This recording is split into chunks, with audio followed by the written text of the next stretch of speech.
Eu queria falar algumas coisas muito brevemente, então, sobre não só o curso, mas por que dessa presença especial do Bruno e da Cristina aqui com a gente. A gente tem hoje o intuito da gente falar sobre um projeto, né, que culminou no fotolivro que eu tenho aqui, do Meia-Noite na Encruzilhada, mas eu queria recuperar assim, uma certa história da aproximação com o trabalho e com os trabalhos, na verdade, de vocês dois, né, da Cristina e do Bruno. Bruno eu conheci em 2015, quando a gente estava fazendo um workshop de fotografia documental em Santa Teresa, no Ateliê Oriente, quando era lá em cima ainda. Nesse momento, o Bruno já tinha se formado na Escola de Fotógrafos Populares da Maré, que é uma iniciativa importantíssima, né, na história da fotografia mais recente no Rio de Janeiro, de onde saíram grandes nomes da fotografia contemporânea, onde teve atuação, né, como dos coordenadores, era o Dante Gastaldoni, que é um colega da FRJ, meu colega na Escola de Comunicação, e, se eu não me engano, acho que Bruno já estava com o coletivo Pandilha nesse momento. Sim. Né? Eu me lembro das fotos, eu lembro que você tinha montado um ensaio que envolvia uma figura com uma tatuagem nas costas, eu não me lembro agora, mas o que era essa tatuagem, e eu fui apresentar uma coisa sobre o carnaval. Assim, foi esse contato. E a partir de então, eu fiquei, né, como admirador do trabalho, acompanhando de longe, até que em 2018, a gente se reencontrou, eu estava fazendo pós-doutorado na Espanha, né, e tive a oportunidade, por conta disso, ir para o Festival de Fotografia de Arles, que é no sul da França, que foi onde eu tive contato aí pela primeira vez com o trabalho da Cristina de Midel, e aí eu fui descobrir o Afronautas também, da repercussão do trabalho da Cristina na Europa, que já me encontrava naquele momento, né, assim, do grande destaque do trabalho que ela estava recebendo, e especificamente do Meia-Noite na Encruzilhada foi um impacto muito grande, porque a experiência de ver a exposição, ela é muito singular, ela é difícil da gente conseguir comparar com outras situações do contato com essas imagens, né? Não só pela dimensão das fotografias, mas pela ambientação. Então, a entrada, eu me lembro, era muito, muito simples, do lado de fora, me remetia meio que à porta de uma camarinha, e aí, quando a gente entra no espaço, além das imagens que estão, né, nas paredes externas, digamos assim, do limite do espaço, tem os painéis em formato de cruz, produzindo a encruzilhada dentro daquele espaço expositivo. Então, o cuidado com a montagem da exposição afetava diretamente o efeito das imagens, e do tamanho delas, e da disposição em quem passava por ali. Eu fiquei bastante tempo vendo o trabalho de vocês lá em Arles, e eu acompanhava várias outras pessoas também, eu ficava acompanhando a reação delas também do trabalho, então foi muito interessante para mim. E desde, né, desse momento, lá de 2018, me chamou muita atenção a convergência do documental com o ficcional nos trabalhos de vocês, assim, e eu acho que essa é uma potência do trabalho, de uma forma geral, né, principalmente considerando um personagem tal como Exu, que outros grandes fotógrafos documentaristas já trabalharam. Tem a pesquisa do Verger, né, conhecida, sobre as continuidades, né, dos dois lados do Atlântico, da Nigéria, do Benin, e no Brasil também, e aí, chegando no trabalho com vocês, que tem um repertório de base que é comum, mas que tem um resultado estético completamente diferente, né, desse documentarismo dos anos 60, assim, eu acho que é muito inspirador, eu acho que é muito engrandecedor para a gente, né, aprender sobre a fotografia contemporânea. Então, para mim, é uma alegria muito grande estar com vocês. Começa você. Eu tenho uma sugestão. Em vez de concentrar todas as perguntas para o final da aula, assim, se alguém tiver alguma questão assim, que achar que pode ser inserida aí no meio da fala, não tem nenhum problema, pelo menos para mim. Eu acho que para a Cristina também não. Ótimo. É uma dinâmica que a gente, acho que facilita para nós, na verdade, né? Porque o processo em si não é tão complexo, né? Isso que você falou, estou assistindo um curso agora de filosofia popular brasileira com o professor de filosofia da UFRJ, Leandro, não, o sobrenome dele é Adoc Lobo. Esqueci o nome dele, perdão, vou lembrar até aqui o final. E no curso tem se enfatizado muito esse caráter sinestésico da filosofia popular brasileira. Assim, é algo com conhecimento que você apreende pelo corpo, pelas sensações, e ele é quase te escapa quando você tenta racionalizar.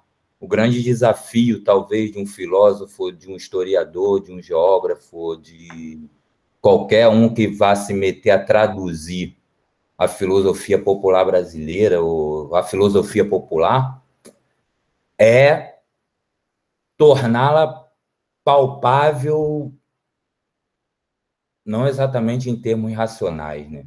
Eu acho que, em relação ao projeto Meia-Noite na Encruzilhada, a nossa vantagem foi, desde o início, ter respeitado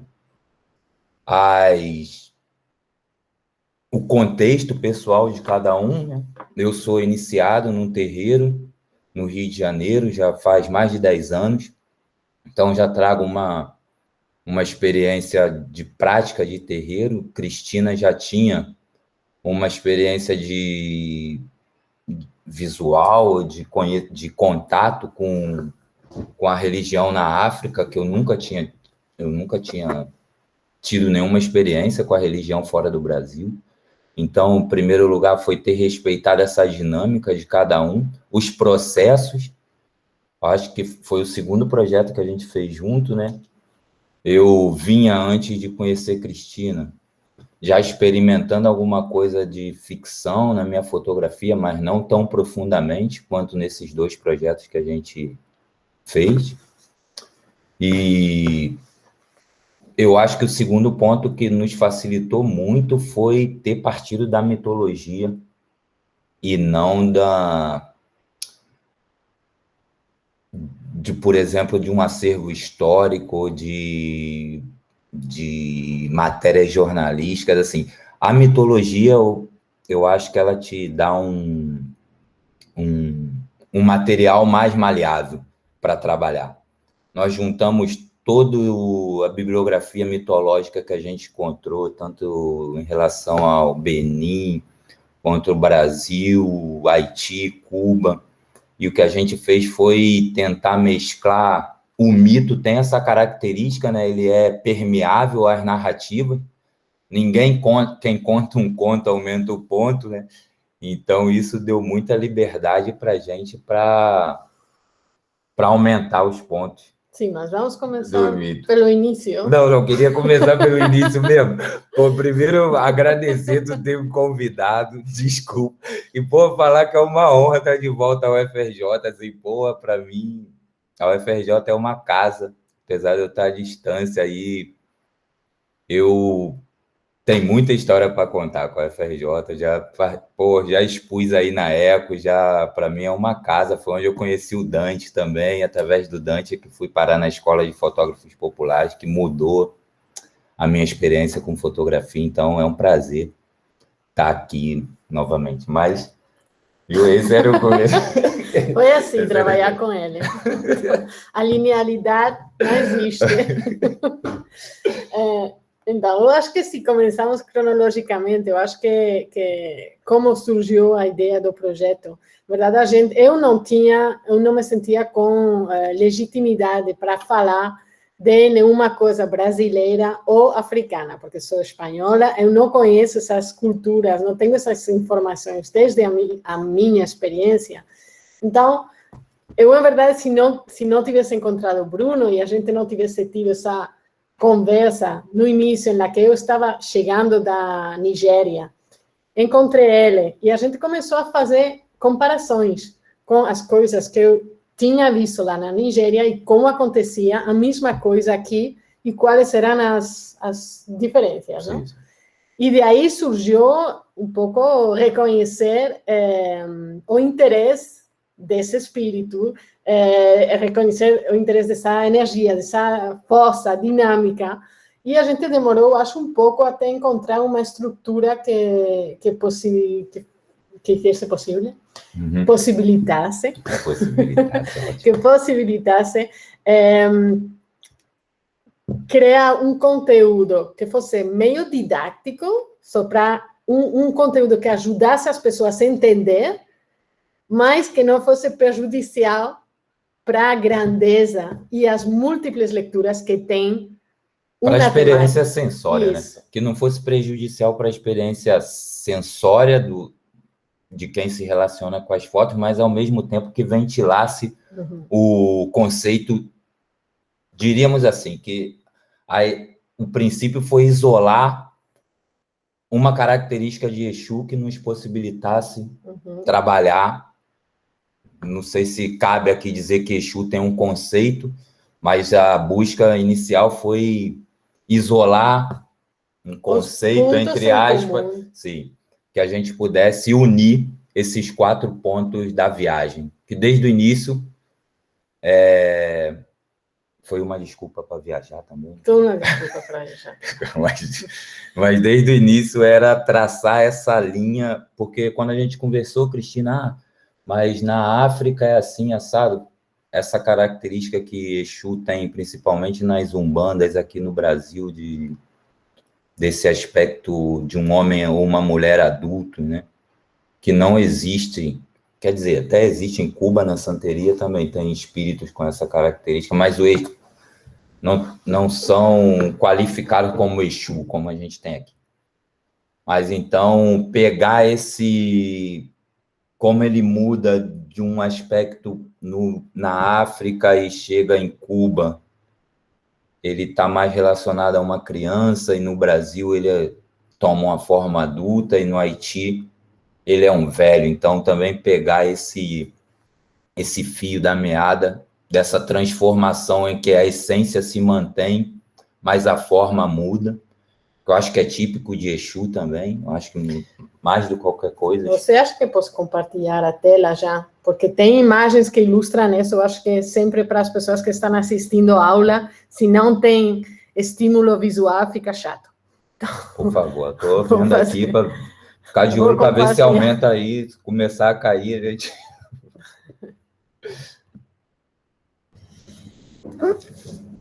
Então, em verdade tem muitas diferenças no tratamento e um pouco na liturgia que tem Exu nos 4 lugares, mas tem muitas coisas similares, quase idênticas.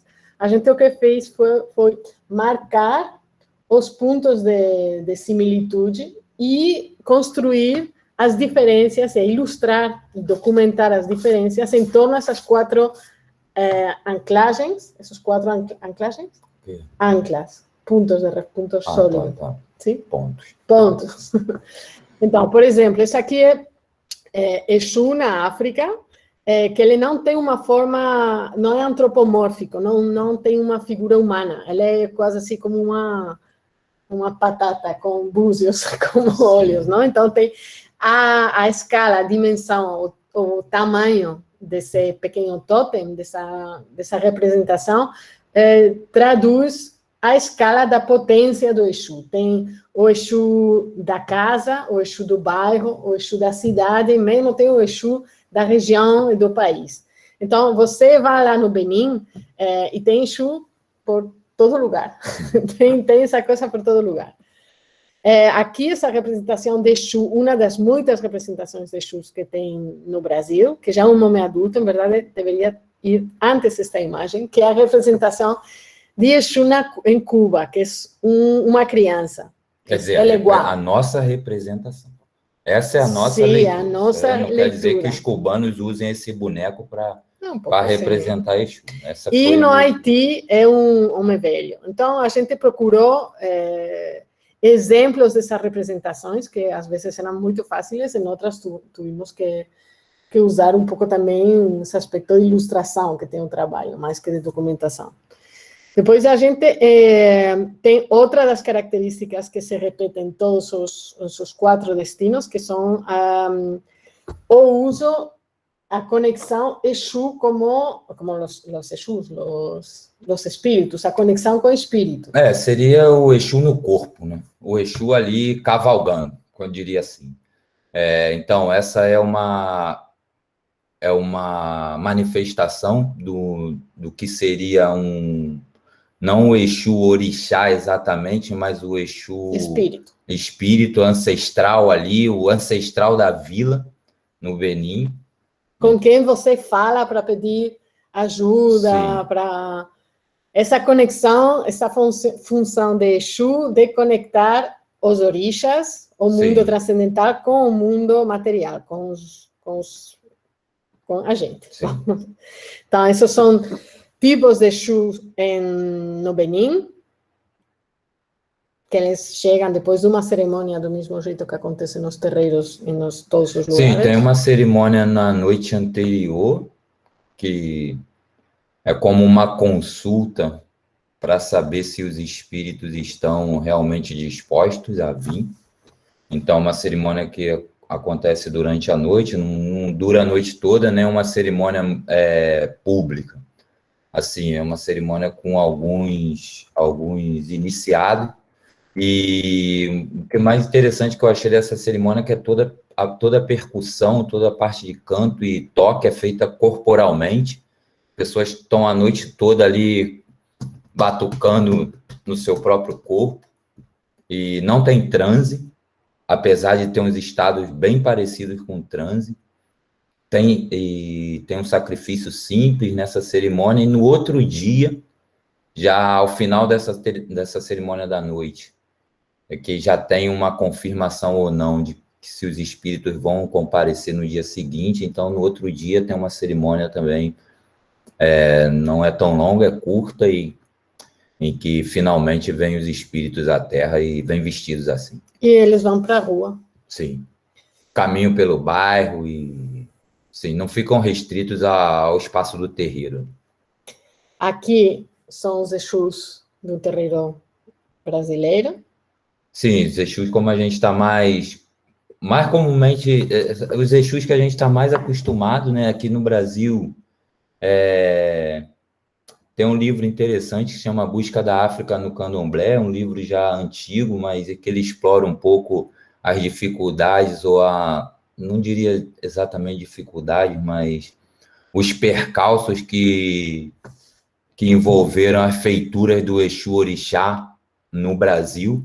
Eu acho que hoje isso já está superado, mas no início, na consolidação das religiões de matriz africana, se evitava raspar para Exu por conta de toda o preconceito que existia e ainda existe, né?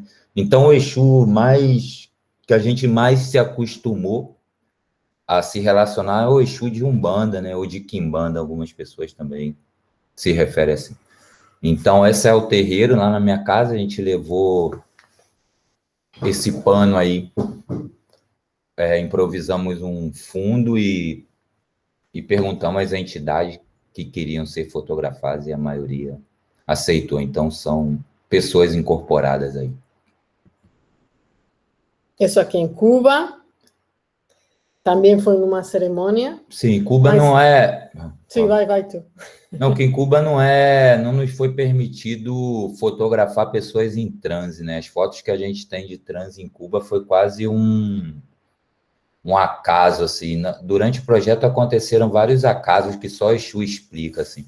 As fotos de transe que a gente tem em Cuba foi num distrito que se chama Matanza, que é como a capital religiosa de Cuba. E lá nós conhecemos uma pessoa na rua que nos levou a uma cerimônia e, assim, conseguimos fotografar transe lá. Mas Cuba foi o lugar onde nós encontramos, assim, Tivemos que ir 2 vezes a Cuba. Foi onde as coisas estão mais... Sentimos as coisas mais... Como eu diria assim... Foi mais difícil sondar as informações em Cuba. O segredo maior. O segredo em Cuba é bem... Eu acho que segredo é uma característica interessante da religião em todos os 4 pontos, mas em Cuba o segredo tem uma relevância muito grande. Assim, então, nós optamos... Foi numa cerimônia, mas são pessoas que normalmente incorporam, só que não estavam incorporadas nesse momento. Sim, em cada vamos chamar assim de quadro, né? O primeiro quadro ali das representações do Exu mesmo, na África, o que nós usamos em Cuba, no Brasil e tal. Então, em Cuba, nós optamos por fotografar, que são como... Médium. Não são só médium, mas são sacerdotes de Ifá. São sacerdotes de Ifá. E em Haiti também foi complicado. Foi super complicado em Haiti, lembra? Não, eu acho que para essas fotos, sim. O Haiti é bem parecido com o Brasil, assim, no caso, esse é um sacerdote que ele dá tipo consulta dessas placas que a gente vê por aí, trago a pessoa amada em 7 horas, 7 dias, não importa, então ele recebe várias entidades, o consultante escolhe com qual entidade quer falar. O que a gente pediu foi que ele fosse colocando as roupas de cada entidade para que a gente pudesse fotografar. E outro dos pontos que a gente encontrou em comum nos 4 lugares foi a cumplicidade, o trabalho junto que faz Exu com os gêmeos. Que tem muitas lendas nos 4 lugares, tem lendas parecidas, mas tem também lendas diferentes desse trabalho em comum. Então, a gente também fotografou gêmeos nos 4 lugares. Aqui é no Benin, no Brasil, em Cuba e em Haiti. Sempre respeitando a questão da idade do Exu em cada país, né? E no Haiti nós escolhemos essas senhoras velhas, em Cuba as crianças. Elas escolheram a gente. Sim. A gente não escolheu nada. É verdade. A gente, de verdade, agora fala como se tivesse controle das coisas, mas na verdade não tinha controle nenhum. As coisas simplesmente aconteceram. Me dá um pouco de agonia não ver o pessoal. Sim. Tá tudo bem aí, né? Isso, só vou mostrar esses pontos. Tudo okay. Também outras das imagens que a gente procurou ativamente, além de documentar, foram imagens que falassem da viagem, porque todo o projeto está centrado nessa viagem que aconteceu com a viagem dos escravos através do oceano. Então, tem imagens sempre de saída, de chegada, para começar e terminar cada um dos capítulos, não? Então, isso também foi uma das coisas as poucas coisas que a gente controlou, né? Então, tem essa imagem que é na saída do Benin, que foi feita no lugar mesmo onde saíram, acho que uma das maiorias dos escravos que saíram do Benin. Sim, a maior parte, sim. A maior parte saiu daqui. Tem por trás dessa imagem, tem a Porta de Não Retorno, que é um dos poucos monumentos que tem na África que faz homenagem, que homenageia a trata de pessoas, não? Então, essa seria uma das chegadas ao Brasil, chegada em Cuba, e a saída de Cuba e também chegada no Haiti.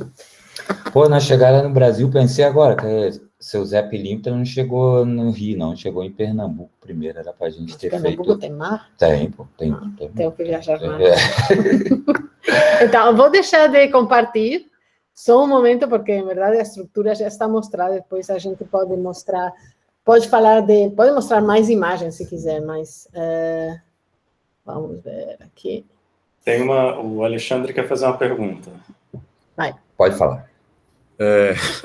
Nossa, na verdade eu tenho até várias perguntas para fazer aqui, mas eu sei que também a gente não cruza os caminhos. Não estou falando nem de casualidade, de encontro, nada disso. Assim, é dessa situação que a gente está aqui agora.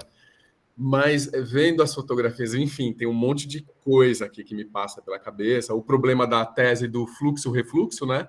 Do PRVG, né? Mas o PRVG faz uma escolha ali, vai para o Benin, vai para a África Ocidental e tal, e então faz aí, encontra as semelhanças entre as coisas, e vocês ampliam mais, né? Uma coisa mais desse apelo afro-atlântico, assim, são mais lugares ainda para ver.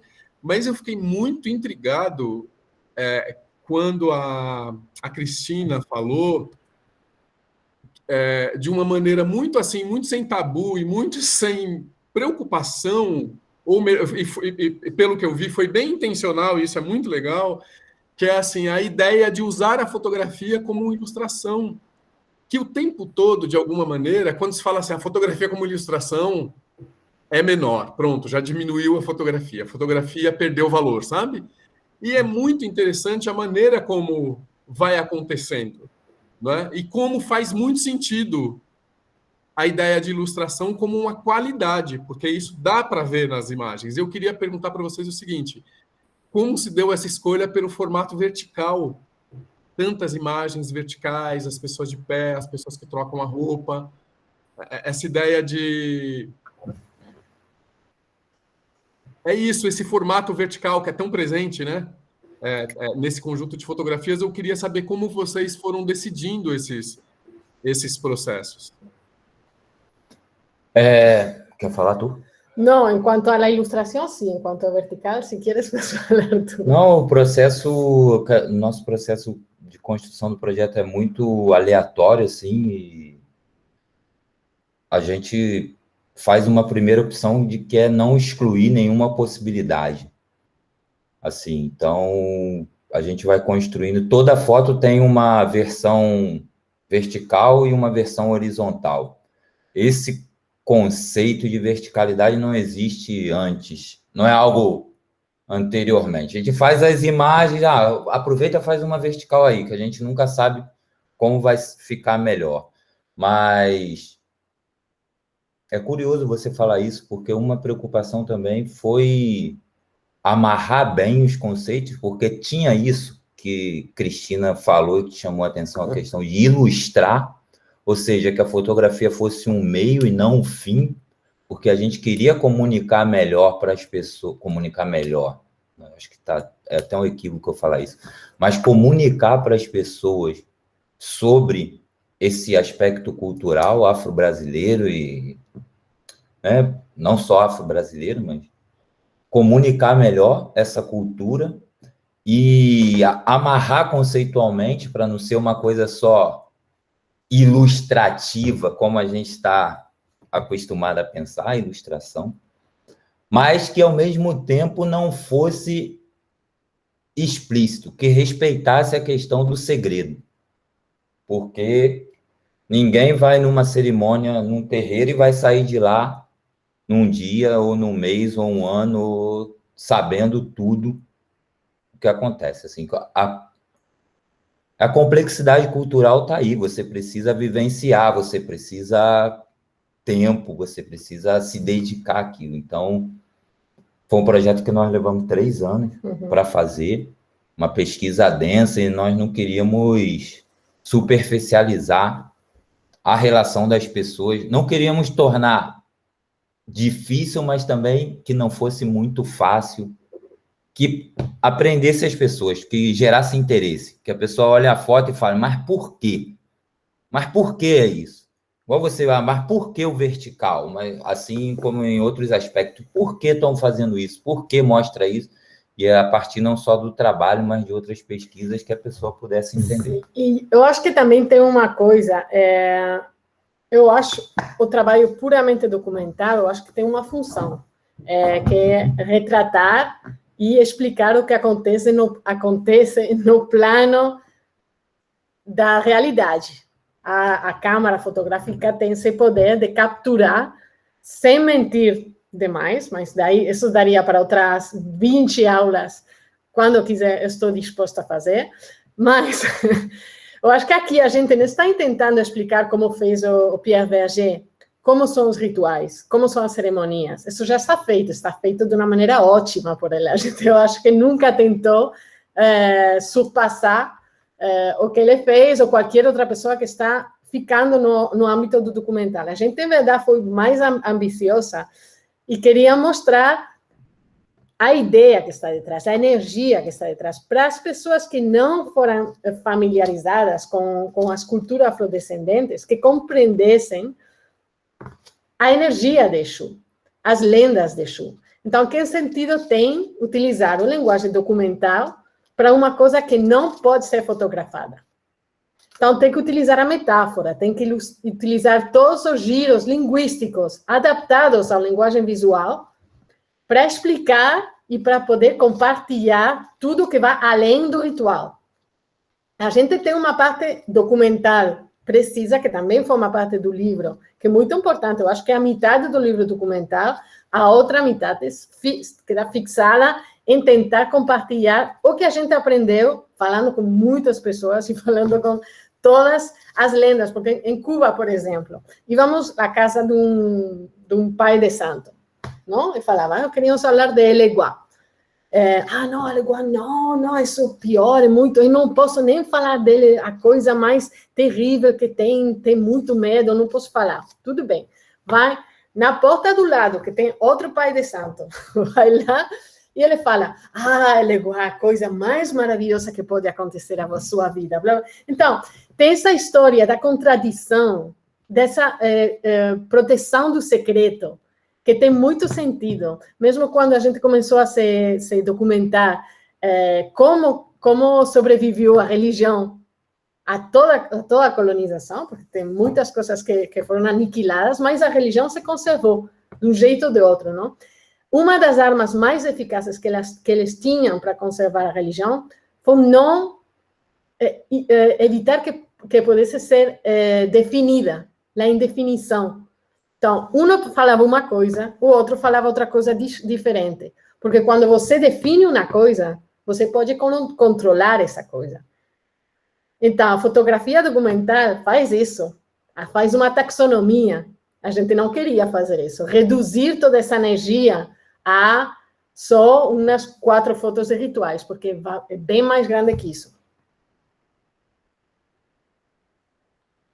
Nossa, demais, hein? Muito, deu uma ampliada aqui na minha noção de várias coisas, que eu acho que agora ficaram muito esclarecidas, e eu fiquei pensando enquanto você falava, quer dizer, é muito bonito esse processo de confisco próprio de uma fotografia que se pretende documental, né?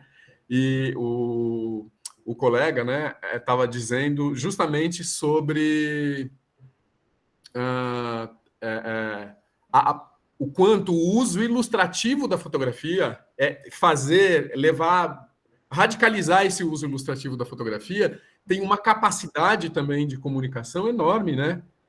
Enorme, não é? Eu acho que é uma dupla que trabalha muito bem junta.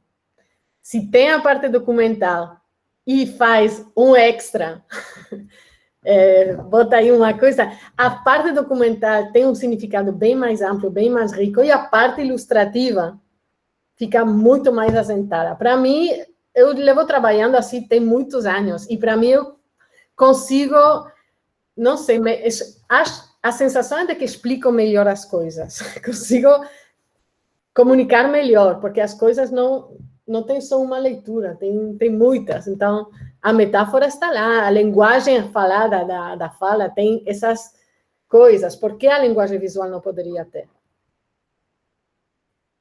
Eu acho também, fazendo uma aqui de advogado do diabo, né? da fotografia documental, eu acho que essa característica ilustrativa, ela não deriva só da linguagem documental, deriva também da postura do observador. Acho que você pode estar diante de um trabalho documental e procurar frestas, explorar esse material com uma perspectiva que não seja meramente ilustrativa. Então, acho que não é só uma característica da linguagem documental, apesar de que muitos fotógrafos tenham se valido dessa suposta capacidade ilustrativa da fotografia documental para fazer um tipo de imagem que é pouco permeável. Acho que o que que me mobiliza mais na hora de produzir uma imagem é que ela seja permeável, que ela permita que o observador entre por vários caminhos diferentes e tome saídas totalmente diferentes, que minha intenção é quase perder o controle do processo fotográfico depois que ele está estabilizado num suporte, seja um livro, numa exposição, o que seja, mas que ele mantenha a sua permeabilidade. Eu acho que isso é uma característica importante. Lógico que na fotografia ficcional, isso é muito mais latente, né? Porque você está metaforizando metáforas, mas eu acho que não é uma característica exclusiva. Eu acho que dá para fazer. O Brasil tem uma escola do documentarismo poético aí, que tem os expoentes aí em Minas Gerais, uma galera que faz um documental super poético e super metafórico e que não está se valendo de ficção. Então, acho que é uma coisa para pensar. É uma coisa para pensar, mas é uma coisa também que está acontecendo já na fotografia documental, que vem da mão desse questionamento que tem agora da veracidade da fotografia, sim, dessas fake news, de como você agora, como parte do público, tem que ter uma posição ativa. Não pode só tragar o que a tela mostra para você. Você tem que questionar, você tem que fazer pesquisa para ver de onde chegou essa imagem, porque botaram ela em frente da sua cara. Tudo isso para não cair nas redes das fake news e da propaganda. Isso qualquer pessoa tem que fazer. Isso não acontecia faz 10 anos, faz 15 anos. É uma coisa nova. Eu acho ótimo que a audiência recupere essa atitude ativa hacia o conteúdo. Então, isso por um lado. Por outro lado, eu acho que também, agora que está sendo muito, justamente, questionado a atitude do interlocutor, da pessoa que fala, e em relação com a fotografia, tem feito muito dano, muito mal, para, não sei, a África, por exemplo, foi sempre definida, foi sempre representada com a savana, as florestas, os maçais saltando.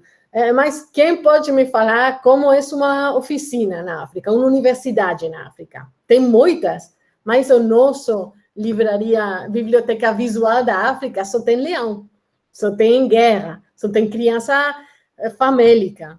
Então, a fotografia fez muito dano, muito mal às representações de continentes inteiros. Isso porque a fotografia sempre se assimilou com a verdade.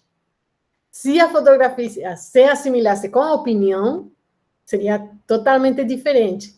Então, tem que começar a abraçar uma linguagem da opinião. A gente fez um livro que é a nossa opinião sobre Exu. Não está tentando falar de que Exu é assim. Primeiro, porque é impossível. E segundo, porque não tem nenhum interesse a nossa opinião sobre Exu. Mas bota lá na frente de todos a nossa opinião para abrir a debate, abrir a conversa. Então, vamos dar a opinião visual. E dá para você, muito, muito legal, muito, muito bonito também, essas categorias que você está usando, né? Fotografia de verdade, fotografia opinião, né? Muito, a ideia dos danos, né? A gente sabe, mas a gente não sabe também, né? Tem que efetivamente falar, né? Eu gostaria de entender como foi esse processo, por exemplo, de negociação com alguém, como o exemplo que vocês deram aqui, de vestir diferentes roupas e quase que fazer um rito na frente de vocês, mas um rito combinado com vocês, né? Que negociação foi essa a ponto de uma pessoa ir trocando de roupa para aparecer diante da câmera aqui? Eu vou aproveitar a pergunta do Alexandre para botar mais uma, porque eu gostaria de saber mais de você sobre os bastidores da feitura, né? Assim, além dessa pergunta do Alexandre, um pouco eu queria que vocês continuassem falando sobre o processo que vai da realização dessas imagens, com essas negociações que acontecem em cada lugar, né? O que funciona e o que não funciona no contato com as pessoas, e de como é que foi para vocês, com relação a esse projeto particular do Meia-Noite na Encruzilhada, as decisões para a seleção das imagens, para a exposição e para o livro também, porque esse é um outro volume de trabalho, né? Eu estou curioso para saber. Para a pergunta do Alexandre, em verdade, a gente, como é fotografia ilustrada, é quase como se fosse moda. Não tem que respeitar as regras da documental. A gente paga, a gente encontra uma pessoa, entrevista essa pessoa e fala, eu preciso dessa foto, vamos dar tanto dinheiro. Porque, em verdade, essa foto vai convertir-se em livro, vai convertir-se em exposição, vai convertir-se mesmo em cópia que a gente vende na galeria. Então, é justo dar uma contribuição à pessoa que aparece na foto, né? Eu sei que isso é a coisa mais antiética dentro do jornalismo, do fotojornalismo, mas a gente não está fazendo fotojornalismo. Está só colaborando com pessoas que têm colaboradores que a gente precisa, então tem que pagar para o seu serviço. No caso daquela foto no Haiti, primeiro que a gente tinha um guia que era o cara era incrível, assim, ele descia do carro na nossa frente, já descobria onde tinha uma sessão de macumba, onde ia acontecer alguma coisa, assim, em 10 minutos que a gente parava, ele já sabia de tudo. Um cara incrível, assim, ficou preso nos Estados Unidos porque assaltou um traficante de drogas, era um cara incrível, verdade, por muita saudade do Reginaldo. E simplesmente eu acho que ele desceu num lugar, ficou perguntando quem fazia isso, chegamos a esse cara e perguntamos, quanto a sua consulta? Ele, minha consulta é tanto. Então tá, nós vamos te pagar por... 5 consultas. 5 consultas, mas a gente não quer consulta, a gente só quer que você bote a roupa do espírito. Aí ele mostrou uma lista de espírito pra gente, tem esse espírito, tem esses espíritos aqui. A gente, tá, beleza, a gente quer esse. Mostra a roupa aí. Ele ia mostrando a que tivesse mais apropriada, assim, visualmente, porque a gente queria, era o que a gente tinha escolhido. Assim, tem essa dinâmica. Em alguns casos, em outros não, depende muito do contexto. Por exemplo, em Cuba, para fotografar Exu, nós tivemos que fazer Exu em Cuba. Tivemos que ser iniciado Cuba, porque os caras falaram, não, aqui vocês só fotografam se for a iniciação de vocês. E também acho que foi um dos episódios mais reais, sim, mais sim. genuínos. Então, sabe, depende muito do contexto. No Rio, como era a minha casa, já estamos lá, maior tempão, tal, não sei o quê, era isso, era levar o estúdio para o terreiro e falar com as entidades quem queria ganhar um retrato, ser fotografado. Então, quem queria fazer uma careta, que é como os espíritos falam lá no meu terreiro. Então, quem queria fazer uma careta apareceu ali na hora e a gente fez as fotos, mas depende muito do contexto de cada lugar. Assim. A ideia do projeto, para responder o Edilson, surgiu um pouco meio... A gente não foi um projeto que ele iniciou em paralelo a outro projeto. A gente tinha ganho uma bolsa para um projeto que chama Excessocenos. Então, a gente estava no Benin para fazer uma residência de artista. Na verdade, foi ao revés. Não, Cristian. A gente ganhou essa residência e conferiu fazer o de Benin, aí, o de Excessocenos aí. Fomos lá na Fundação Sinzu. Mas a gente já tinha ganho a bolsa. Tínhamos que fazer 2 coisas na África, então a gente aproveitou a bolsa de um para começar o Isso. outro. Aproveitou a bolsa que a gente tinha ganho para fazer esse projeto Excessocenos e escolheu o Benin. Foi isso. Uhum. Nós escolhemos o Benin para fazer, já pensando em começar a viagem de Exu. Então, foi um pouco adequando os recursos que a gente tinha para um projeto que foi todo autofinanciado e autopublicado. O livro, o processo do livro foi bastante caótico. A gente estava no... Foi sim. Sim, foi. Foi sim. A gente estava num momento bem, assim, fazendo 1000 coisas ao mesmo tempo. E tinha a exposição em Isso, Arles. e aí saiu a oportunidade de expor em Arles e a gente não queria perder a oportunidade de estar aí com o livro, que seria uma chance de ganhar um pichulé lá, vendendo o livro. Então, corremos, foi bem caótico, assim, apesar da primeira edição ser a edição que eu mais gosto, porque conceitualmente o objeto é muito forte. Eu acho que é o primeiro. Você tem a primeira edição, você comprou em Arles. Eu tentei comprar lá, mas tinha acabado rapidamente, assim. Aí tinha uma cópia lá que você estava segurando. Eu não sei se a pessoa foi pegar finalmente ou não. Eu tenho a segunda edição. Então, a primeira edição, eu acho, conceitualmente, ela é muito forte, porque é um livro que o objeto traz muito a dinâmica de Exu. Assim, Exu, para todo mundo que a gente conversou, ele tem uma característica muito forte de ser um contínuo, assim, um dínamo, né? Aquele que imprime movimento às coisas. Então, o Exu pode ser caracterizado como ali algo que não perde seu movimento. E o livro tem essa característica porque você tanto pode começar pelo final quanto para o início. Ele é um livro costurado, então cada capítulo tem uma resma, se chama, de livro. Tem essas partes que fazem a ponte entre um capítulo, Benin, e o seguinte, que é Cuba. E termina, tem Benin, Cuba, Brasil, Haiti, e no final de Haiti, que é a contracapa do livro, pode continuar, porque tem mais livros. Sim, o livro dá uma volta. Dá uma volta, é assim, é infinito. Pode ir passando as páginas à direita, sempre, e vai continuar. Sim, com a história. Se você não prestar atenção, fica vendo o livro o tempo todo, assim, ele não acaba. Então, apesar de ter sido um processo bastante caótico, que nós tivemos pouco tempo para decidir, assim, a equipe que trabalhou, o desenhador, acho que estava todo mundo muito sintonizado, teve muito da energia de Exu também no projeto o tempo todo. Então, saiu como é Exu, assim, sem explicação. Às vezes parecia que nada ia dar certo, aquele caos. E é o objeto livro que eu mais gosto. É a primeira. Vai na porta e fala que o livro é fantástico, uma maravilha.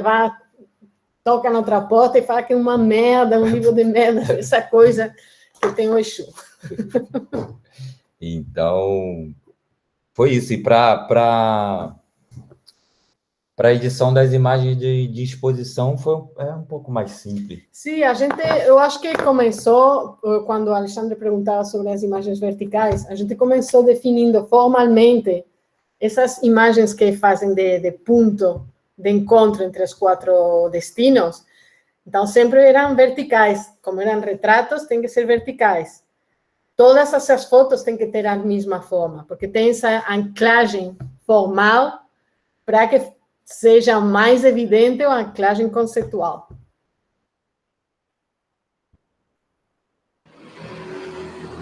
E a forma também, eu estou pensando aqui na temporalidade. Essa primeira edição, como vocês organizaram, os vários livros dentro do fotolivro, é a coisa do Exu matou um pássaro ontem com a pedra que jogou hoje. É esse tempo circular, que o próprio objeto, livro, interessante, porque como eu tenho a outra, né, tive acesso a outra edição, ela tem uma chave da linearidade que é diferente. Verdade. É diferente, mas esse livro para produzir a primeira edição foi tão complicado. Verdade. Tão complicado, ninguém queria fazer. A gente conseguiu enganar a uno que faz as enquadernações. Sim. Mas não conseguiu outro, então teve que fazer a segunda edição de um jeito mais normal. O primeiro que fez, quando a gente voltou lá com a segunda edição, ele falou, nem morto. Quero fazer isso não. Ou simplifica o livro, a gente não consegue fazer aqui. Então, tivemos que ir por... Bom, clássico. Aí tivemos que partir por uma linguagem por um formato mais conservador, assim. mas eu acho que não perdemos tanto também. Não. Da energia. É super potente a leitura, a manipulação do livro, essa organização, né, do vermelho para fora, para dentro, como isso vai passando, realmente é um caminho, né, para chegar. E tornou, acho, mais acessível em termos de... em termos de valor, não acho que seja um livro acessível, tem que reconhecer aqui, livro de fotografia no Brasil é muito caro, por isso até é uma questão que a mim particularmente me incomoda muito, porque é um material que eu gostaria de estar tornando mais acessível, principalmente a comunidade de terreiro aqui do Brasil. E a gente pensa em fazer uma edição em português, mas o formato, a partir da segunda edição, ele é um formato, porque na primeira edição é quase um formato para colecionador de fotolivro, aquela coisa meio, né, fetichista do livro experimental, né? Mas a gente não tinha mais dinheiro para imprimir mais. Verdade. A gente fez 150, acho, ou 250. 250, porque não tinha dinheiro para pagar mais, porque foi todo autofinanciado. Sim. E foi também um projeto super caro de produzir, porque são 2 pessoas viajando para Cuba 2 vezes, para a África, para Haiti. E Haiti é um país também bem caro, porque precisa de carro, precisa de guia, não uma coisa que chega lá e vai tranquilamente perguntando às pessoas. É um país muito inestável e que precisa ir com guia, senão é bem perigoso. Então, foi super caro, mas valeu a pena. Valeu a pena, sim, com certeza. Eu não sei se vocês querem ver mais imagens do projeto, se tem já perguntas. Alexandre, eu acho que todo mundo quer ver, sim, Cristina, mais imagens. Vou passar algumas também. Mas enquanto você prepara as imagens, eu gostaria de fazer uma outra pergunta, que é o seguinte: o livro, ele foi publicado fora do Brasil, né? Mas ele está em alguma biblioteca pública? Ele chegou ao acervo de algum museu? Não? Eu acho que isso é uma fundação Zuzu. No Salvador. Mas isso a gente está trabalhando, vamos fazer. É que é importante que ele esteja dentro de alguns acervos, né? Para ele ter uma vida. O Museu Afro Brasil, por exemplo, ele teria que ter um exemplar desse livro, a Biblioteca do Estado de São Paulo, enfim, o MAN, Rio de Janeiro. Sim, agora, em verdade, a segunda edição saiu agora, faz no início da pandemia, então não facilitou poder trazer mais cópias para aqui, mas a gente já tem cópias. Agora eu vou voltar em novembro, eu vou trazer mais. E fazer um catálogo de instituições que a gente possa mandar o livro, e com certeza, você tem razão. Acho que ele está na Fundação Pierre Berger. E também você mandou para não sei quem, que já falamos disso, que era uma universidade, não? Mandamos também para um grupo de pós-graduação da professora Bárbara Kopp, que eu acho que ela te conhece. Sim. E sim, no grupo dela tem também, então já tem alguma coisa rolando na UFRJ. Alexandre, aqui tem imagem documental. Essa foi a cerimônia no Benin, antes da vinda dos espíritos. Algumas intervenções que a gente fazia, assim, essa encruzilhada, nós mesmo que desenhamos lá. A encruzilhada estava lá, não, a gente lógico, botou marcamos o povo aí branco aí. Com a Pemba. Esse portal do não retorno, com uma capa de um Exu Sete Porteira aqui do Rio, né, que nós levamos para a África para criar conexões também nos 4 pontos. A lenda do Exu e a pipa. Nós lemos uma lenda que Exu tem essa capacidade de fumar um cachimbo pela boca e outro pela nuca. Foi uma adaptação que a gente fez dessa ideia. É um Legba, um Exu mais pequeno, na África. Um sacerdote de Exu lá em Dahomey, que é a capital do reino Yoruba.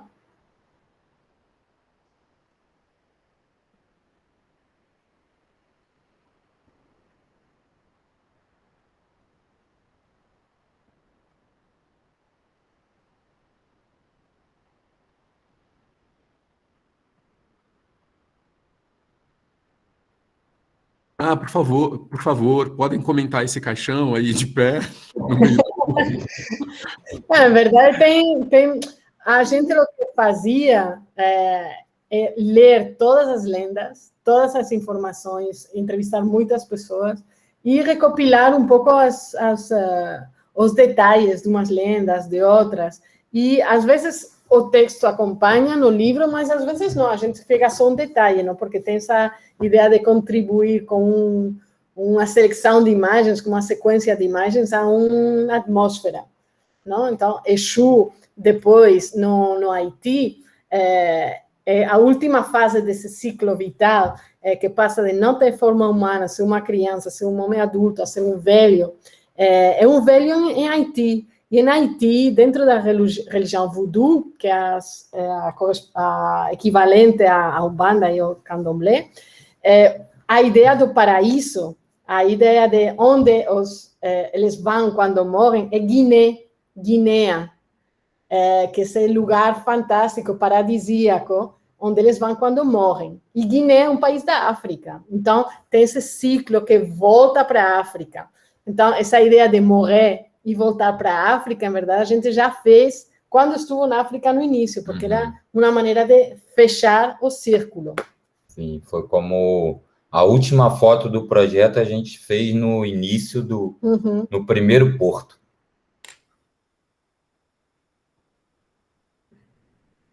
Nós temos da divinação, de Ifá, essa ideia da criança que vai ficar um homem adulto. A gente fez muito. Fizemos no Benin, essa residência que a gente ganhou, uma parte era trabalhar com as crianças lá do bairro, uma série de oficinas que a gente fez, então tinha também essa questão do imponderável com Exu em vários mitos. Exu é responsável por inverter lógicas, né, e fazer coisas que a nós podem parecer impossíveis. Então, algumas cenas que a gente criou com a molecada, tem vídeo, tem uma série de outros materiais também.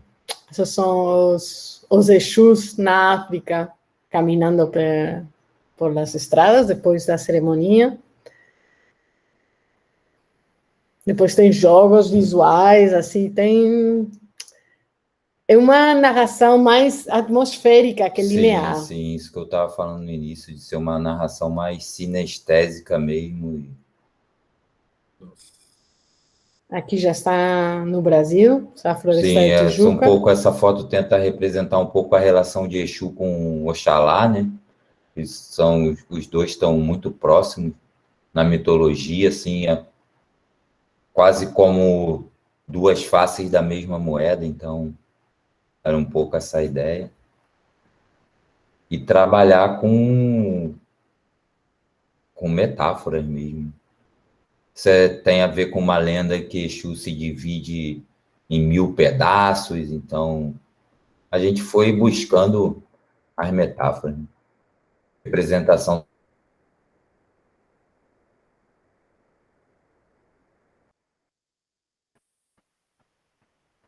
Essa documental também. Essa parte ritual no terreiro.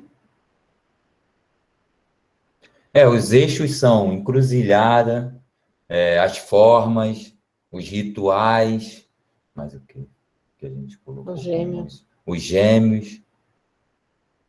E no mais a gente vai enchendo a narrativa com fragmento dos mitos, com contexto, né? Pode voltar na outra anterior? Só para vocês falarem sobre essa, por favor. Essa algumas representações, por exemplo, na minha casa, o Exu Sete Porteiro, ele tem um dos pés, é um pé de... que na figura dele é um pé de boi.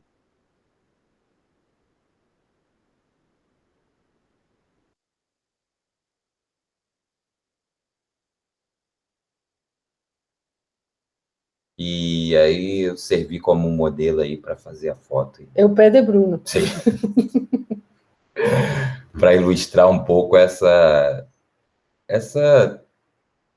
representações, mas também essa característica que Exu tomou de quase com orgulho, né, assumir algumas características que para o cristianismo seriam diabólicas ou satânicas, né? E é incrível essa foto, né, do pé de boi, né?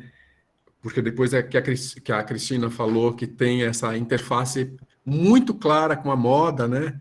É muito interessante ver a calça cinza, né? Justamente que é uma calça incomum no Rio, é uma cor incomum, né? Ou é preto, ou é branco, ou é vermelho, né? Mas cinza, né? A cinza é uma Eu não sei porque a gente utiliza muito interessante a calça cinza. Pois é que o processo de construção dessas imagens também é uma loucura. A gente está em sebo, estava no mercado de Madureira, estava em brechó. Acho que essa calça aí... vai lá procurar uma não, sabe o que fazenda foi? em cima. Nessa Não? calça aí nós compramos para aquele menino altão que nós fotografamos, Ah, nem é usamos a verdade, foto dele. É verdade, verdade. Nós compramos para um menino que realmente é modelo assim, né? De moda, não sei o quê. Ela tem uma coisa essa fotografia tem uma dimensão do sagrado cotidiano que é muito bonito, né? O sagrado, na realidade, ele nem está Eu acho que foi ali ou aqui, né? Ele está dissolvido, né? Uhum. Essa foi super complicada de achar uma chave assim grande. É verdade. Nossa. Tem a ver um pouco com o Exu ser o Que abre dono dos caminho. caminhos, né? Que abre e fecha os caminhos. Aí, ó, esse é o tranca-rua lá da casa. Nessa foto não dá para ver. Porque tem a capa e não se a capa tá cobrindo os pés dele.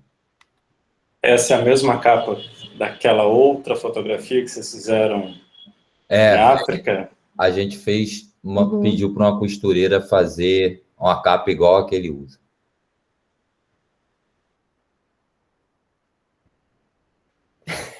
Isso nós fizemos uma espécie de colagem, porque no sincretismo Santo Antônio, inclusive, tem vários pontos que relacionam Santo Antônio com Exu, né? Então, o que nós fizemos foi juntar uma figura de Santo Antônio com Zé Pilintra.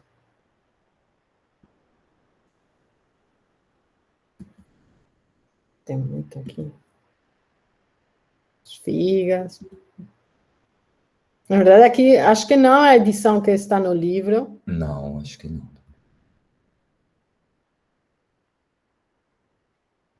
É uma cidade que tem em Cuba que se chama Quatro Esquinas.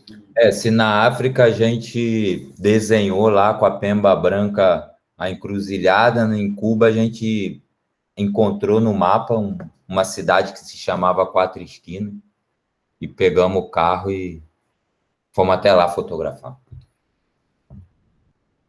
Então, esse é o Eleguá cubano. Ele fica atrás das portas, ele come doce, é como uma criança mesmo. Você oferece doce para o Eleguá.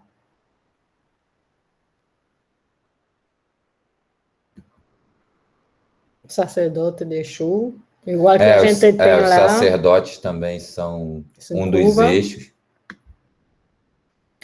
É uma lenda que fala de Exu e que explica porque a gente tem as marcas na palma da mão. Sim. Super bonita, que está explicada no livro. Inclusive que o Oxalá está nessa... tá nessa verdade. É super bonita essa lenda. Essa parte de Cuba. Isso aí foi a cerimônia em Matanzas que a gente conseguiu fotografar pessoas em transe. Essa foi a senhora que nós conhecemos na rua, ela morava, eu estava vendendo alguma coisa na rua, do lado da casa que a gente tinha alugado, e foi a que nos levou aí para todas as cerimônias.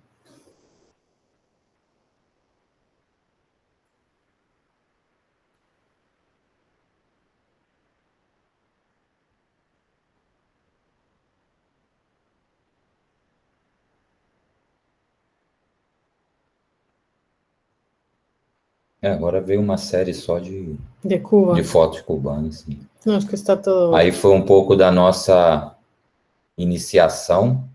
Lá são todos sacerdotes de Ifá. no Ifá não tem incorporação, né? Toda a mediação se dá através do jogo de Ifá. Então, parece, em Cuba, a religião tem uma característica muito racional, né? Você vai num jogo de Ifá, no nosso caso aí, tinham 4 sacerdotes. Então, era como você estar num debate, assim, num plenário, um ia lá, jogava, o outro ia, via a posição dos búzios, fazia uma interpretação, o outro ia, em cima daquela interpretação, fazia outra coisa, parecia que estava ali no congresso do Partido Comunista. Foi engraçado.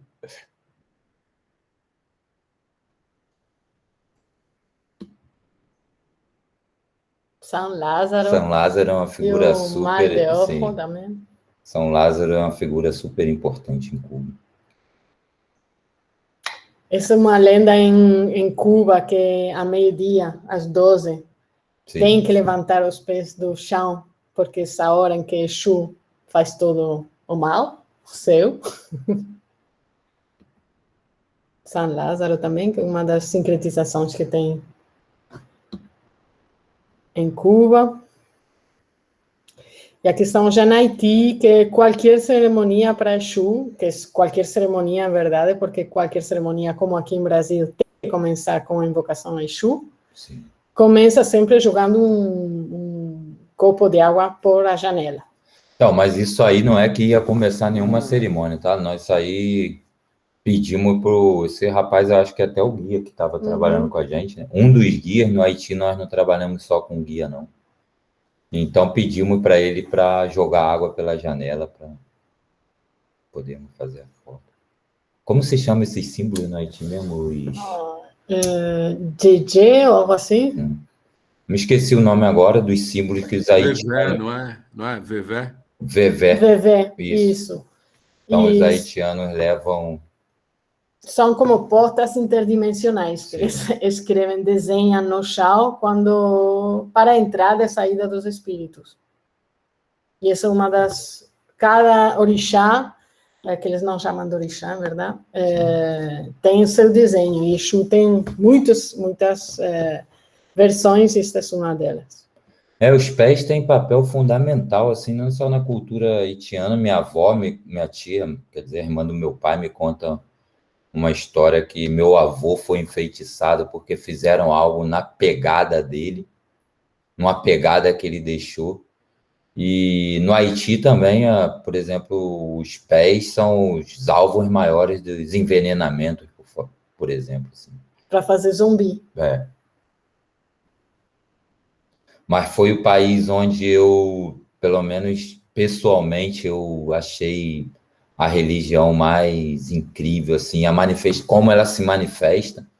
Pô, nós tivemos acesso a umas cerimônias, assim, essa mesmo foi numa zona rural de Jacmel, Capetian, no norte, foi, assim, dirigir não sei quantas horas, parar o carro e ainda fazer uma trilha, chegar no meio de uma comunidade de, sabe, galera ali, agricultora e... Porra, uma cerimônia que ninguém tava nem aí para nossa presença, muito orgânica. Porra, eu fiquei muito impressionado com as cerimônias que a gente teve no Haiti.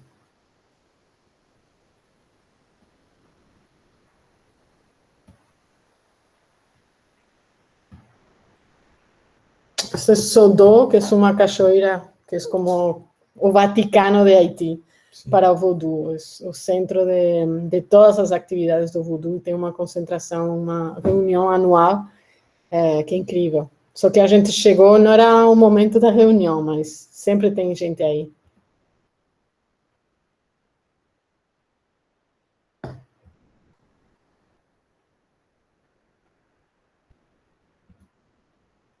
O nome daqui tem uma mulher e um nome na mesma pessoa.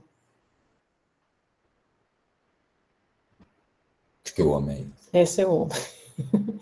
Ficou dançando comigo quase uma hora. Cristina não fez uma foto nessa cerimônia aí, que esse espírito pegou Cristina para dançar. Só eu que fotografei. Deitei e rolei esse dia. Isso no cemitério de Porto Príncipe. Porque Papa Legba, que é Exu no Haiti, ele é o senhor dos cemitérios, o senhor dos caminhos da morte. Isso é Cuba de novo. Sim, Haiti. Uma lenda que contam no Haiti, um mito também, que se você vai encontrar Papa Legba, você deve levar uma pata de boi, porque na hora que ele for te cumprimentar, você estende a pata do boi, senão ele vai te puxar para o outro lado levar com ele. do plano. Vai te levar para...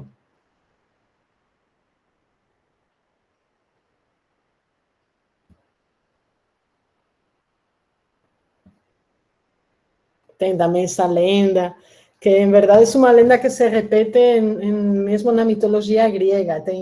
É uma lenda que se repete muito, que explica o momento em que se separou a terra do céu, que explica o momento em que se separou a lua do sol, por um mal-entendido e por um engano. Uhum. E como Exu foi o responsável dessa briga, convertiu os melhores amigos em os piores inimigos, não? Porque um falou que tinha visto uma pessoa caminhando para o sul com um chapéu preto, e outro falou que ele olhou essa mesma pessoa caminhando para o norte com um chapéu vermelho. Então, como eles não reconciliaram, ficaram separados por sempre.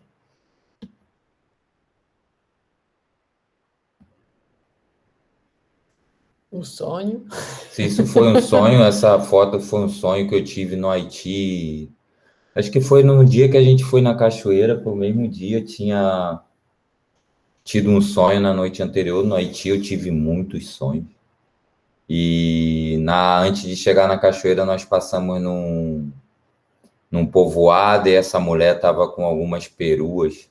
Nós demos carona para ela, porque é uma montanha que você vai subindo assim de carro. Tem vários povoados até chegar à cachoeira. Então ela ia de um povoado para o outro vender no mercado umas peruas que ela tinha. E aí nós fomos conversando e acabou que o povoado onde nós deixamos ela era o povoado que eu tinha sonhado. Enfim, eu aproveitei para fazer uma foto com ela.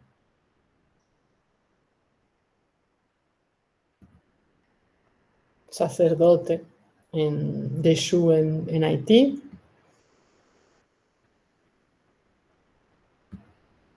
Cemitério. Enfim, e aí? Me interessa muito saber como as imagens ressoam em quem está imerso nesse universo. Em Cuba, que foi onde a gente fez iniciação mesmo, a primeira coisa que eu falei com o Babalorixá lá, o sacerdote, é que eu já era feito, então, na linguagem técnica, assim, né, não houve nada não botou a mão no meu ori. Minha cabeça tá ali no Rio e não teve nenhuma influência sobre isso. Mas não, nunca tivemos problema, nem também isso só aconteceu em Cuba.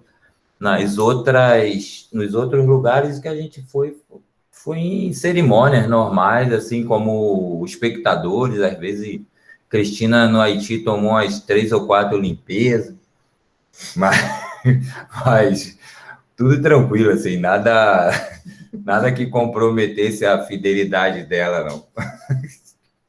Bom, não sei se eu posso falar. Posso, Edilson? Pode ser, Marcelo. Primeiro, eu queria agradecer ao Edilson a possibilidade de ter participado aqui com vocês, estar participando, né, com vocês. Eu já tinha visto esse ensaio, talvez um pouquinho no começo, quando eu fiz um workshop com a Cláudia, eu acho que em Santa Catarina, em Florianópolis, num festival que teve, eu acho.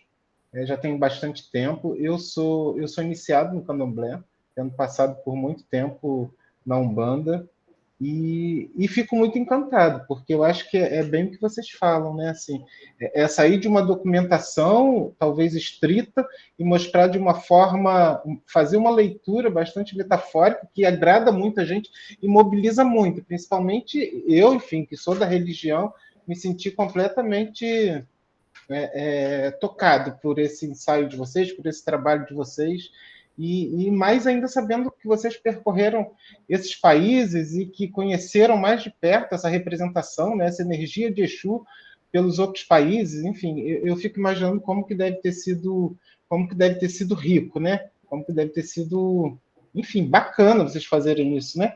Eu fico imaginando que o Bruno, né, disse que já é iniciado, enfim, que já é da religião há algum tempo, me parece, deve ter tido um tipo de emoção talvez um pouco diferente da Cristina, que eu acho que não, né, que não era iniciado. Eu fico imaginando como que esse processo também de um ser iniciado e de outro não ser iniciado, como é que isso atravessou esse trabalho de vocês, que eu fico imaginando que deve ter tido alguns momentos não de conflitos, né, mas de muita discussão, né? Enfim, mas resultou num trabalho belíssimo. Eu queria saber um pouco isso, assim, se de fato isso aconteceu em algum momento, enfim, de coisas que vocês pensaram e que o Bruno achava que não devia, por conta, enfim, de toda a questão que envolve o segredo, e como que vocês lidaram com isso também. Acho que vocês já falaram um pouco, né? A gente discutiu muito. Obrigado, mas por isso não. Vai que eu... Não, eu só queria falar que eu acho, não sei se o Bruno percebeu assim, mas o experto no tema era Bruno. Eu só tinha conhecimentos da minha experiência em África, mas eu não sou iniciada, então era ele que marcava os limites de... Ai, eu que acho mentira, assim, mentira. Vai, fala, eu marco. Já acabei, já falei o que tinha que falar. Você não sabe como é trabalhar com uma pessoa que sempre tem razão. Não, a gente se entende bem, na verdade, trabalhando. Então, as discussões que nós tivemos eram mais em termos... Lógico que tinham momentos que o fato de você ser iniciado te atrapalha. Na verdade, não te ajuda, te atrapalha. Porque você, quando percebe, você está tendo atitudes preconceituosas. Você está pensando, pô, mas na minha casa não é assim. E o que tem a ver? Sabe? Lógico que na tua casa não é assim, você não está na sua casa. É a mesma coisa eu chegar na sua casa e dizer para você como você tem que lavar os pratos. Então, se você não estiver atento e não se dá conta desse processo que está acontecendo dentro da sua cabeça, você acaba perdendo muitas oportunidades. Assim. As nossas discussões se davam mais em algum momento, mas bem poucos, que eu falei, pô, isso aí eu não acho legal a gente retratar. Por exemplo, as matanças nós evitamos, porque já tem tanto preconceito. Se você bota uma foto de uma matança, é muito fácil para alguém tirar de contexto e falar, tá vendo? Porra lá, ó, a barbaridade. Então, isso aí foi um acordo que a gente fez, pô, matança, e nós vimos muita matança. Então, não, a matança a gente não quer fotografar. Mas a gente fotografou, mas não usou, sim. Então, e as discussões não aconteceram mais como um método, assim, qual era a melhor imagem, qual era a melhor forma de abordar determinado assunto, mas na maioria das vezes o que a gente fazia era isso que nós falamos no começo, era experimentar todas as ideias, não excluir nenhuma ideia. A partir do mesmo mito, Cristina tinha uma ideia e eu tinha outra, a gente não perdia tanto tempo discutindo qual era a melhor. Não, vamos fazer as duas e depois a gente vê como fica. Era assim que a gente procedia. No começo, para mim, foi até eu passar desse ponto de me perceber que eu estava bloqueando uma experiência que podia ser rica para mim, que não ia ser nenhum tipo de traição à minha casa, sabe? Mas isso também foi muito rápido, porque estava muito imerso no processo. Eu falei, pô, não vou perder essa oportunidade. Eu ficava pensando em Pierre Verger ali, mensageiro entre dois mundos. Eu falava, não, quando eu voltar para o Brasil, eu vou contar isso tudo para o meu pai, ele não vai acreditar. Então, não posso ficar aqui, porque é na minha casa, não. Então, nos jogamos de cabeça, assim, seguimos o proceder de cada lugar, sabe? Tal lugar E ninguém nos obrigou a nada. No Haiti, por exemplo, Porto Príncipe, que imagina um Porto Príncipe, pô, uma cidade caótica, assim, terremoto, guerra, a cidade está toda em escombros, então você parece que está andando é muito difícil, é uma cidade muito difícil. Para a gente encontrar ali sacerdote foi bem difícil. Mas nós encontramos um sacerdote que estava dando uma consulta, estava lá, chegamos lá na casa dele, ele estava limpando um cara que tinha sido envenenado, aquele cara tinha envenenado, o cara tinha zombificado. O cara tinha sido zombificado, então ele estava lá fazendo a limpeza do cara. Chegamos lá e falamos com ele, ele falou, não, tá, pode fotografar. Nós estamos lá fotografando, ele daqui a pouco incorporou um espírito lá, que era tipo um general de guerra, assim, o espírito fazia como se tivesse arma na mão. E o espírito falou que queria dar uma limpeza na gente. Eu não quis. Eu falei, não quero. Falei, não quero. Cristina, faz tu.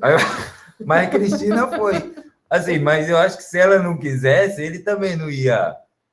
Pô, podia até ser um pouco indelicado, nenhum dos dois querer, mas não, ninguém obrigou a gente, sabe?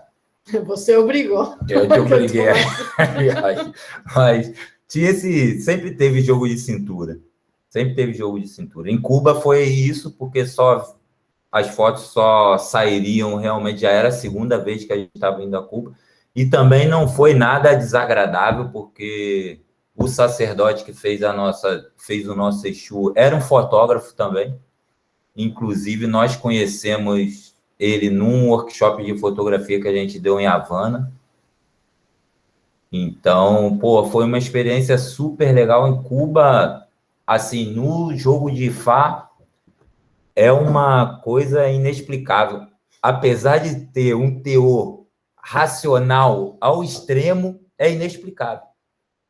É inexplicável, mas é como se você estivesse realmente numa convenção do partido, assim, os debates, sabe? Ninguém ali trata como se tivesse... 2 horas procurando pedras. Sim. Lembra? Num parque, a gente levou, eles levaram o grupo dos sacerdotes para poder iniciar a gente, nos levou a um parque e pediram para a gente procurar as nossas pedras. Tínhamos que achar a nossa pedra. Mas então, ninguém fala que horas. pedra é. Assim, você começa a olhar para tudo quanto é lado, tem pedra. Você começa, vai lá, busca uma. Aí o cara olha, joga os búzios no chão. Aí não é essa pedra ainda. 2 horas com pedras. Sim. No Haiti, quando nós terminamos, vimos que o trabalho estava concluído, nós resolvemos fazer uma oferenda para Exu. A oferenda para Exu no Haiti é totalmente diferente do que é aqui no Brasil. A oferenda para Papa Leguibá, e foi uma experiência incrível, porque a gente teve que dirigir umas 3 horas até um povoado, era no interior também. Chegamos lá, tem um templo que não é só o templo de Legba, é como uma espécie de... Imagina você entra numa espécie de um açude, mas muito pequeno. Então, dentro daquele açude tem um caminho circular, e tem vários ali recôncavos que dedicado a cada orixá, né? Então, o recôncavo de Exu é uma pedra lisa, assim. Então, é vertical, assim, né? Então, não tinha nem como ajeitar muito bem ali a oferenda. Então, tem um sacerdote lá do local que você não vai com o seu sacerdote. Você chega lá, chama o cara vem. É o único que pode entrar e fazer as coisas. Então, ele canta e tal, Pô, e quando a gente colocou a oferenda, assim, num lugar que não tinha como sair... Pô, vem uma galinha, assim, sai da pedra... Caminhando na parede. Assim, naquela parede super vertical, vem, começa a comer na oferenda, o cara começa a cantar super entusiasmado, e de repente vem uma borboleta gigante, que é a cor de... Marrom e Exu. Marrom e Exu, que são as cores de Papa Leguibá no Haiti. uma borboleta gigante, assim, dessas mariposas enormes, posa bem em cima da oferenda, assim. O cara falou, porra, não, vai dar tudo certo. Aceitou. Falou, boa, aceitou a Isso que eu oferenda. ia falar, foi aceita, né? Que bom, né? Pô, o tempo todo nós tivemos nesse diálogo também. Lembra também no Benin com as motos? Ah, sim. No Benin também a gente estava visitando vários templos de Legba, né? Então, pegamos um guia que era super... aquele guia, que eu sei tudo, eu levo vocês... duas motos, cara. Então, 2 guias, Cristina numa moto, eu numa outra, essas motos chinesinhas que tem na África. Então, andando ali pelo meio das aldeias, pô, tipo caminhozinho de mato mesmo, e o cara, aí chegamos num templo de Legba, tá um rapaz jovem lá, do lado do Legba, vestido assim de sacerdote, aí chegou, falou, aí o guia falou que a gente ia fotografar, ele falou, não, que não vai fotografar não, tem que pagar. Só que a gente já tinha pago o guia, então era para ele pegar o dinheiro que estava com ele para pagar, e ele não queria gastar muito do dinheiro que a gente tinha pago para ele e falou, não vou pagar não. E o outro não discutiu nem nada não, fez assim, com o ombro. Aí ele virou para a gente, pode fotografar. A gente está lá tirando foto e tal, não sei o quê, meio constrangido assim, né? Não entendi o que ele tinha falado. Não entendi tudo, deu para ver que tinha uma situação ali que não era exatamente... Mas a gente perguntava para ele, ele falava, não, pode fotografar. Aí terminamos as fotos, sobe na moto. Aí eu subi e Cristina estava com esse guia, o que era o xerife. Então eu subi, o que estava comigo ligou a moto, moto na hora. O de Cristina, o cara tentava ligar a moto e nada da moto pegar. E o cara lá, roendo a unha, assim, lá, tranquilão, né? O outro já calor, ele suando e nada da moto pegar, ele, cara já assim... Foi, meteu a mão no bolso, pegou um dinheiro, botou na mão do cara assim de qualquer jeito, pedalou a moto na hora. Brrr. Aí fomos embora ali daquele lugar, mas várias histórias que aconteceram que a gente tinha uma pena. Pena não, né? Eu acho que faz parte também da mitologia que se cria em torno do trabalho, né? Essa possibilidade de você contar também me agrada, que tudo não esteja na fotografia, que uma parte esteja nessa conversa que a gente está tendo aqui, eu acho que representa muito o que a cultura popular, vou botar o nome popular, porque ela popular vira um grande guarda-chuva, né? Mas não estou querendo depreciar aqui, porque uma ideia do livro também era mostrar que a cosmogonia africana, ela é tão importante e muito mais interessante para mim, por exemplo, que a cosmogonia grega, que acabou pautando todo a nossa maneira de estar. Anglo-saxônica. Né? Sim. Então, uma das ideias era propor essa provocação, que a cosmogonia africana ela é potente, ela traz elementos ultra sofisticados, sabe? Elementos complexos demais que você não vai conseguir abarcar numa linguagem, seja fotográfica, cinematográfica. Você vai precisar de uma rede que está na fotografia, está aqui na nossa conversa, está no áudio, está no vídeo e representa bem essa complexidade. Pô, é difícil até estar falando que, né, não é difícil, assim, para mim é fantástico que a academia esteja se abrindo para essa perspectiva imaterial também, né? Para essa perspectiva que não pode ser totalmente explicada pela razão. Não cartesiana. Que é não cartesiana, né? Pô, isso é bacana. Eu acho que um componente que... Pô, nós ficamos 3 anos nesse processo, não fazendo exclusivamente esse processo. 3 anos trabalhando em um montão de outras coisas. Mas eu acho que tem um componente aí não cartesiano de que nos manteve fisgados, que só Exu explica mesmo. A maneira como, no meio desse turbilhão que foram esses 3 anos, que algumas conexões continuassem chegando, mesmo quando a gente não estava falando do projeto, mesmo quando a gente não estava lendo sobre o projeto, as conexões continuavam chegando, as coisas continuavam acontecendo. Então, tem um componente fantástico aí que me deixa muito emocionado quando eu penso nisso. Os mitos, Reginaldo Prandi foi uma referência para a gente que legal. muito grande no livro que ele tem, Mitologia dos Orixás, assim, a linguagem super acessível, uma compilação de mitos gigantesca que tem ali. E o mito abre o jogo, né? É igual o jogo de capoeira, eu fui capoeirista também, o jogo de capoeira você não pode deixar seu companheiro de jogo sem resposta, né? Eu acho que o mito, ele não te emudece. O mito te leva a perguntar e responder, e foi o grande... Acho que foi a gente ter escolhido a mitologia para trabalhar, foi um facilitador, né? Vou aproveitar essa deixa, então, para compartilhar algumas coisas aqui, né, que eu estou pensando a partir do que eu estou vendo e ouvindo vocês falarem, do como esse trabalho ele dialoga com debates que, obviamente, perpassam a fotografia contemporânea, mas que vão muito além dela. A experiência que vocês, né, passam para a gente, do que aconteceu, de como é que vocês modularam esse trabalho, dos caminhos que foram feitos nesse processo longo até a produção do livro, né, e outros desdobramentos também.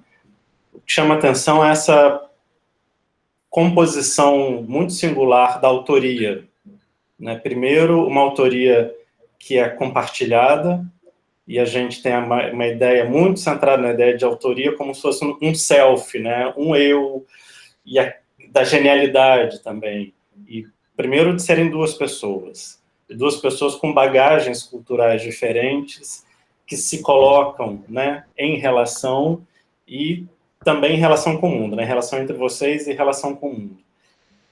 E o papel, né, mediador, que às vezes pode ser do fotógrafo, documentarista, do artista contemporâneo e dos etnógrafos, antropólogo, esse lugar de mediação ele vai estar sendo sempre permeado pelas condições de relação em cada lugar, em cada campo de pesquisa, né? Então, não só vocês trazem para a gente as singularidades ou as continuidades e transformações que tem no de Exu em cada um desses lugares, né? Esses 4 pontos, a gente pode dizer assim, do mundo, que tem outros, mas vocês estão compartilhando também as modalidades de relação em cada um desses ambientes. Então, como é que esses Exus e as pessoas e as coisas, as energias que estão no entorno dele, também vão modulando, acho que a palavra que apareceu antes aqui, do afeto, né? Do afeto não só como sentimento, mas aquilo que afeta, daquilo que mexe com a gente, com o nosso corpo, com a nossa apreensão, né, do real. E é muito rico, então, a partir da fotografia, a gente ter acesso a esse mundo de relações muito heterogêneas, né, de muitas nuances, que vocês estão traduzindo a partir da linguagem fotográfica, mas como já foi dito, né, por vocês, Cristina e Bruno disseram, que vai além da própria fotografia também, porque são vocês no mundo, e o mundo respondendo de volta, né, mundo físico e espiritual. Então, eu, como antropólogo, na escola de comunicação, pesquisando fotografia, eu fico imensamente agradecido por essa oportunidade, não só de ter o contato com o trabalho de vocês, mas de ouvir vocês também aqui hoje. Foram super generosos, né, de compartilhar esse tempo com a gente, e tenho certeza de que tem insights que vão mexer com as pessoas por diferentes razões, né, seja pela leitura da antropologia, pela conexão com os terreiros, sendo iniciado ou querendo se iniciar, seja por conta da conexão com determinada parte da história da fotografia documental voltada às religiões afro-brasileiras, enfim, acho que são muitos pontos de conexão, né? Assim como o Exu conecta, faz o trânsito das coisas, eu acho que o trabalho de vocês também está numa encruzilhada que são muitas rotas que se cruzam aí. Que bom. Muito obrigada, Edelson. Obrigado.